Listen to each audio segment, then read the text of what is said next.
नमस्कार दोस्तों, मैं आपका दोस्त फिर से आ गया हूँ आपके सामने। कैसी चल रही है लोगों आपकी जर्नी। आज एक स्टोरी से शुरुआत करते हैं हम। तो ये स्टोरी ऐसी है, ये हमको ये जर्नी में काम आ सकती है। स्टोरी में ऐसा है कि एक बार ये महाभारत की एक रूपक कथा है। इसमें कृष्ण, बलराम और सत्यकी, ये तीन लोग थे। वो जंगल में कहीं पे विहार कर रहे थे। होता ऐसा है कि शाम हो जाती है, रात हो जाती है, अंधारा हो जाता है और आगे का रास्ता अब पता चलने वाला नहीं है। तो सोचा कि चलो यहाँ पे रेस्ट कर लेते हैं। भगवान कृष्ण, बलराम जी और सत्यकी तीनों ने ऐसा सुलझाने के लिए, मैं गुजराती हूँ तो थोड़ा हिंदी निकलने में दिक्कत होती है, लेकिन उन्होंने ऐसा सुमेल साध के ऐसा नक्की किया कि हम है ना, दो लोग सो जाएंगे, एक लोग जगेगा। तो सत्य की है वो पहले जगता है और कृष्ण और बलराम सो जाते हैं। सत्य की ये भी एक महान योद्धा ही है। तो क्या होता है, थोड़ी देर बाद ही ब्रह्म राक्षस का अटैक होता है सत्यकी के ऊपर। अब ब्रह्म राक्षस और सत्यकी दोनों के बीच में जबरदस्त लड़ाई होती है। दोनों टक्कर के लड़ाई में लड़ते हैं।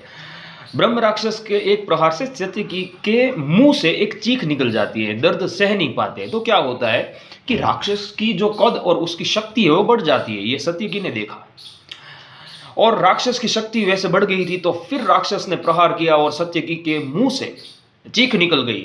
फिर राक्षस का कद बढ़ा, फिर राक्षस का जो बल है वो बढ़ गया।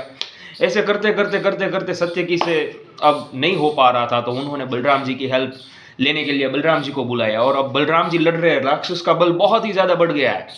राक्षस और बलराम जी के बीच में भी जबरदस्त लड़ाई और जबरदस्त युद्ध चलता है। अब राक्षस का प्रहार बलराम जी से सहन नहीं होता है और बलराम जी के मुंह से भी थोड़ी चीख निकल जाती है।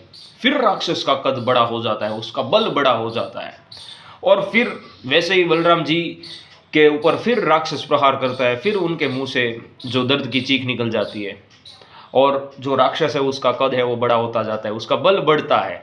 अब बलराम जी को लगा कृष्ण को बुलाना पड़ेगा। कृष्ण एकदम शांति से सो रहे थे, रिलैक्स हो गए, निश्चिंत हो गए।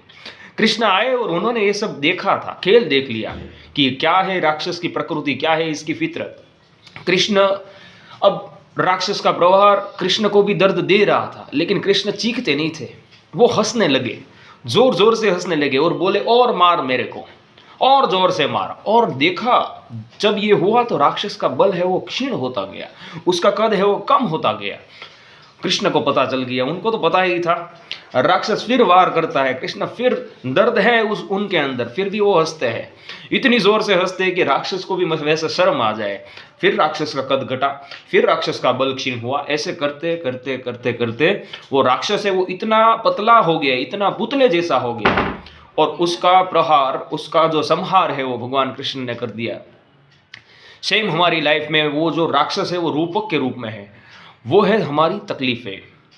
ये जो तकलीफ है उनके सामने हम लड़ने जाते हैं और हम अगर रोने लगते हैं, अगर चीखने लगते हैं तो क्या है, तकलीफों का बल बढ़ता है, हमारा बल कम होता है।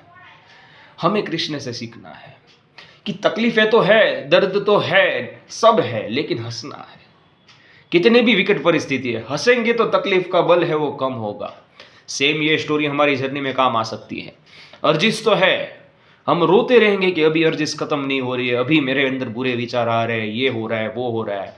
नहीं, हंसना है, आएंगे, बिल्कुल आते हैं, रोज आते हैं।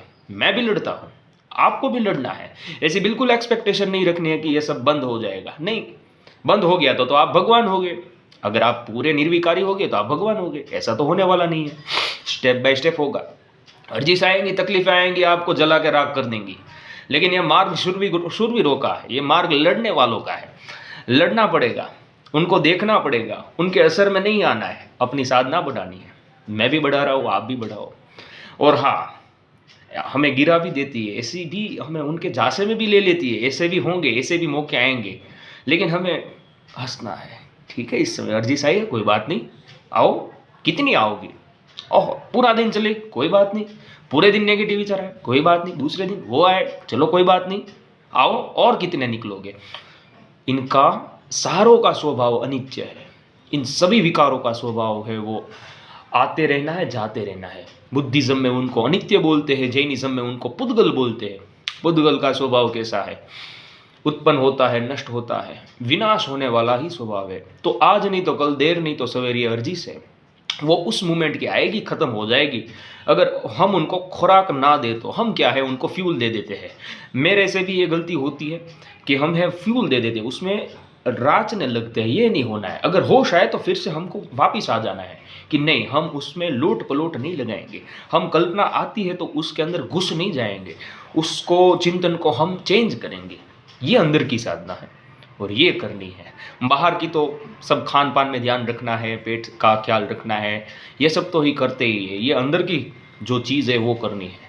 मेडिटेशन से होगा, अच्छे चरित्रों का वांचन, ये सभी चीज़ें आपको मदद करेगी। तो आई होप ये स्टोरी आपको पसंद आई होगी। मिलते हैं फिर हमारे अगले वीडियो में। और हाँ, ये माइलस्टोन आई थिंक 6 मंथ का हुआ है, तो आप सबके आशीर्वाद से, गुरुजी के आशीर्वाद से और कुदरत के आशीर्वाद से हो पाया है। लेकिन अर्जिस तो आएगी भाई, और भले आए, कुदरती है। लड़ेंगे, हंसेंगे, बाहर निकलेंगे, कोई दिक्कत नहीं है। चलो फिर ठीक है, मिलते हैं।